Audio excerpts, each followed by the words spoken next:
Hello friends, welcome back to મુક્તિસ kitchen. હું છું મુક્તિ પંડ્યા. આજે આપણે બનાવીશું કુકરમાં ફટાફટ બનીને રેડી થઈ જાય એવું બરોડાનું પ્રખ્યાત સેવ ઉસળ બનાવીશું. અહીંયા સેવ ઉસળ આપણે લીલા વટાણાના બનાવીશું અને જે આની સાથે જે તરી બને છે એ પણ ટેસ્ટી અને પરફેક્ટ કઈ રીતે બનાવવાની એ હું બતાવવાની છું. તો સેવ ઉસળ બનાવવા માટે સૌથી પહેલાં આપણે લીલા વટાણા લઈ લેવાના છે. અહીંયા મેં સૂકા લીલા વટાણા લીધેલા છે. તમે અહીંયા જે બજારમાં ફ્રેશ આપણા વટાણા મળતા હોય છે એ પણ તમે અહીંયા લઈ શકો છો, પણ મેં અહીંયા સૂકા જ વટાણા લીધા છે, જેને ઓવરનાઇટ પલાળીને રેડી કરી લીધેલા છે. આ રીતે પલળીને તમારા વટાણા રેડી થવા જોઈએ. હવે ઉસળ બનાવવા માટે તમારે એક મિક્સર જારનું બાઉલ લઈ લેવાનું છે. એમાં રફલી ચોપ કરેલા તમારે કાંદા લઈ લેવાના છે. અહીંયા મેં 3 થી 4 કાંદાને આ રીતે ટુકડા કરીને રેડી કરી લીધેલા છે અને એની સાથે જ 2 ટમેટાના બી રફલી તમારે ટુકડા કરીને રેડી કરી લેવાના. હવે આની અંદર આપણે થોડું 2 થી 3 ચમચી જેટલું તમારે પાણી એડ કરવાનું છે અને આને પીસીને રેડી કરી લઈએ. અહીંયા તમારા આ રીતે કાંદા અને ટમેટાની પ્યુરી બનાવીને રેડી કરવાની છે. બહુ અહીંયા પાતળી તમારે પ્યુરી નથી કરવાની. આ રીતની તમારી ઘટ પ્યુરી બનીને રેડી થવી જોઈએ. અહીંયા તમારી આ રીતની પ્યુરી બનીને રેડી થઈ જાય પછી ઉસળ બનાવવા માટે તમારે અહીંયા આપણે કુકરમાં બનાવવાનું છે. તો એક કુકર લઈ લેવાનું. એમાં 2 થી 3 ચમચા જેટલું તમારે તેલ લેવાનું છે. તેલ ગરમ થાય એટલે એક તમાલપત્ર અને તજનો ટુકડો એડ કરવાનો.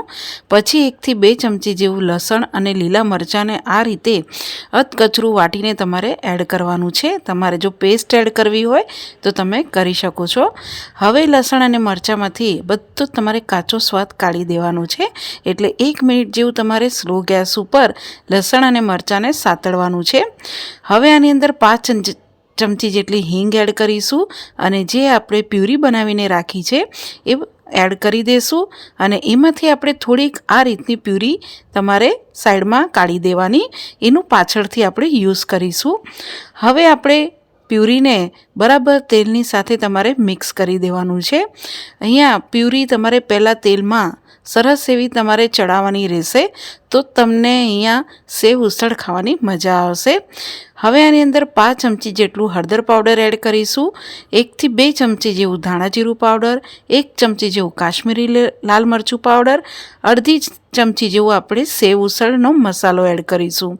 તમારી પાસે સેવ ઉસળનો મસાલો ના હોય તો તમે અહીંયા પાવભાજીનો મસાલો બી એડ કરી શકો છો. હવે બધા મસાલાને ગ્રેવી સાથે તમારે મિક્સ કરી દેવાનું રહેશે. અહીંયા હવે મસાલા અહીંયા તમારે સરસ એવા ચડાવવાના છે, તો એને ઢાંકીને તમારે 5 થી 7 મિનિટ માટે સ્લો ગેસ ઉપર ગ્રેવીને ચડવા દઈશું. 7 મિનિટ જેવું થાય પછી તમે ખોલીને જોશો તો મસાલામાંથી સરસ એવું તમારું તેલ છૂટું પડી ગયું દેખાશે. એક વખત તમારે આને મિક્સ કરી લેવાનું રહેશે. જ્યારે બી તમે ગ્રેવી કૂક કરો ત્યારે પાણી જરા બી ઉપયોગમાં નથી લેવાનું અને આ રીતની તમારી ગ્રેવી ચડીને રેડી થવી જોઈએ. તમે જોઈ શકો છો એનો કલર એકદમ જ સરસ ડાર્ક કલર આવી ગયો છે. ગોલ્ડન ડાર્ક કલર જેવું થઈ જાય ત્યાં સુધી તમારે ગ્રેવીને કૂક કરવાનું રહેશે. હવે આની અંદર જે આપણે વટાણા પલાળીને રાખ્યા છે એ બધા જ એડ કરી દેવાના. તમારે જો અહીંયા બાફીને બી એડ કરવા હોય અધકચરા તો તમે અહીંયા અધકચરા બાફીને બી એડ કરી શકો છો. હવે વટાણાને સરસ રીતે આપણે મિક્સ કરી દેવાનું રહેશે. અહીંયા વટાણા મિક્સ થઈ જાય પછી બીજું અડધો થી 1 કપ જેટલું તમારે પાણી એડ કરવાનું છે. અહીંયા વટાણાને આપણે ચડાવવાના છે એટલે અડધો થી 1 કપ જેવું પાણી એડ કરવાનું. પાણી અહીંયા તમારે ગરમ પાણીનો ઉપયોગ કરવાનો રહેશે. ઠંડુ પાણી જરા બી એડ નહીં કરવાનું, નહીંતર વટાણા જલ્દી એવા નહીં ચડે. હવે આપણે મિક્સ કરી લઈશું અને મીડિયમ ગેસની ફ્લેમ રાખીને કુકરનું ઢાંકણું બંધ કરીને આપણે 5 થી 6 સીટી વગાડીને રેડી કરવાની છે. તો 6 સીટી વાગીને રેડી થઈ જાય પછી તમે કુકર ખોલીને જોશો તો આ રીતે ગ્રેવીમાંથી સરસ એવું તેલ છૂટું પડેલું દેખાશે અને વટાણા તમારે અહીંયા ચડેલા તમને દેખાશે. તમે અહીંયા લીલા વટાણાનો ઉપયોગ કર્યો હોય તો 3 જ સીટી વગાડવાની. અહીંયા સૂકા લીલા વટાણાનો ઉપયોગ કર્યો છે એટલે મેં 6 થી 7 સીટી વગાડી છે. હવે ઉસલને આપણે પતલું બનાવવાનું છે, તો બીજું અહીંયા મેં 2.5 કપ જેટલું પાણી એડ કર્યું છે. અહીંયા તમારે કેટલું પતલું બનાવવું છે એ પ્રમાણે તમારે પાણી એડ કરવાનું. પાણી અહીંયા ગરમ પાણી જ એડ કરવાનું રહેશે.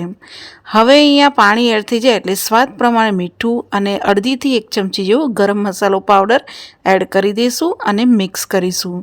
અહીંયા બધું મિક્સ થઈ જાય પછી તમારે ગેસની ફ્લેમ મીડિયમ રાખીને 8 થી 9 મિનિટ માટે આને ગ્રેવી પાણી સાથે ઉકળવા દઈશું, જેથી વટાણાની અંદર સરસ એવો મસાલાનો ફ્લેવર આવી જાય. 8 થી 9 મિનિટ જેવું થાય પછી એક વખત હલાવવાનું રહેશે અને તમને અહીંયા આ રીતે તમે ચમચાની મદદથી રસો જોશો તો તમને પતલો દેખાશે. તો હવે આને થોડું જાડું કરવા માટે તમારે 1 ચમચી જેવો ચણાનો લોટને એક વાટકીમાં લઈ લેવાનું રહેશે અને એની અંદર આપણે 2 થી 3 ચમચી જેટલું પાણી એડ કરવાનું અને ચણાના લોટના ગઠ્ઠા ન રહે એ રીતે તમારે પેસ્ટ બનાવીને રેડી કરવાનું છે. આની અંદર ચણાનો લોટનો ઉપયોગ બહુ નહીં કરવાનો, તમને જરૂર લાગે એટલો જ એડ કરવાનો અને આ રીતનું તમારું પેસ્ટ બની જાય પછી ધીરે ધીરે તમારે ઉસલની અંદર એડ કરી દેવાનું અને તરત તમારે હલાવતું રહેવાનું છે જ્યાં સુધી એ ઉકળવા ના આવે. જો તમે હલાવશો નહીં તો ચણાનો લોટ નીચે બેસી જશે અને તમારું અહીંયા ઉસળ સરસ એવું નહીં બને.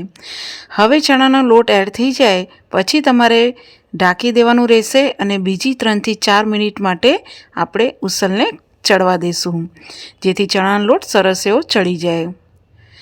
4 મિનિટ પછી તમે ખોલીને જોશો તો સરસ એવું તમારે અહીંયા ઉસલ વટાણાનો ઉસલ એકદમ પરફેક્ટ બની ગયેલો હશે. આની અંદર આપણે 1/2 થી 1 લીંબુ આપણે નીચવીને રેડી કરી લઈશું, જેથી અહીંયા વટાણાનું ઉસલ ખાવાની મજા આવશે. હવે તમે જોઈ શકો છો આ રીતનો તમારો અહીંયા ઉસલનો રસો તમારો બનીને રેડી થવો જોઈએ. બહુ ઘટ નહીં અને બહુ પતલો નહીં એવો તમારે બનાવીને રેડી કરવાનો. હવે અહીંયા આપણો વટાણાનો ઉસલ બનીને રેડી છે, તો ગેસની ફ્લેમ આપણે બંધ કરી દઈશું અને એને સાઈડ પર મૂકીને આની સાથે ખવાતી આપણે તરી બનાવીને રેડી કરી લઈશું. તો તરી બનાવવા માટે એક પેનમાં આપણે 2 થી 3 ચમચા જેટલું તેલ લઈ લઈશું. તેલ ગરમ થાય એટલે એની અંદર આપણે 1 ચમચી જેવું લીલું લસણ એડ કરીશું. મેં અહીંયા લીલા લસણનો ઉપયોગ કર્યો છે, તમે કાચું લસણનો બી ઉપયોગ કરી શકો છો. હવે 1 થી 2 ચમચી જેવું લાલ મરચું પાવડર, 1 ચમચી જેવું ધાણા જીરું પાવડર નાખીને મસાલાને તેલને અને લસણની સાથે આપણે 1 મિનિટ જેવું કૂક કરી લઈશું. પછી જે આપણે ટમેટાં અને કાંદાની ગ્રેવી જ્યારે ઉસલમાં એડ કરી હતી એમાંથી થોડીક આપણે રવા દીધી હતી. અહીંયા 1 ચમચા જેવું તમારે એ ગ્રેવીને એડ કરીને 1 મિનિટ જેવું તમારે ગ્રેવીને મસાલાની સાથે તમારે ચડાવી લેવાનું છે. ગ્રેવી તમારે અહીંયા સરસ ચડી જાય પછી આમાં આપણે 1 થી 1.5 કપ જેટલું પાણી એડ કરીને મિક્સ કરી લેવાનું છે. અહીંયા જે તમે ચટણી લસણની બનાવો છો કે તરી બનાવો છો એ તમારે અહીંયા કેટલી પતલી અને જાડી રાખવી છે એ પ્રમાણે તમારે પાણી એડ કરવાનું રહેશે. પાણી એડ થઈ જાય પછી તમારે આની અંદર સ્વાદ પ્રમાણે મીઠું એડ કરીશું અને 1/2 ચમચી જેવો અહીંયા આપણે ગરમ મસાલો પાવડર એડ કરીને મિક્સ કરી લઈશું. હવે અહીંયા આપણે આ ચટણીને 2 થી 3 મિનિટ માટે સરસ રીતે આપણે ઉકળવા દઈશું, જેથી મસાલાની અંદર સરસ એવું તેલ છૂટું પડી જાય. આ રીતે 3-1 મિનિટ પછી તમે જોશો તો તેલ સરસ એવું છૂટું પડેલું હશે અને તમે આ રીતે ચમચાની મદદથી જોશો તો તરી તમારી ગ્રેવીથી અલગ થવી જરૂરી છે, ત્યારે જ તમારી આ પરફેક્ટ ચટણી કે તરી બનીને રેડી થશે. તો હવે અહીંયા આપણી તરી રેડી થઈ ગઈ છે. તો ગેસની ફ્લેમ બંધ કરીને આપણે હવે લીલા વટાણાનો ઉસલ સાથે સર્વ કરી લઈએ.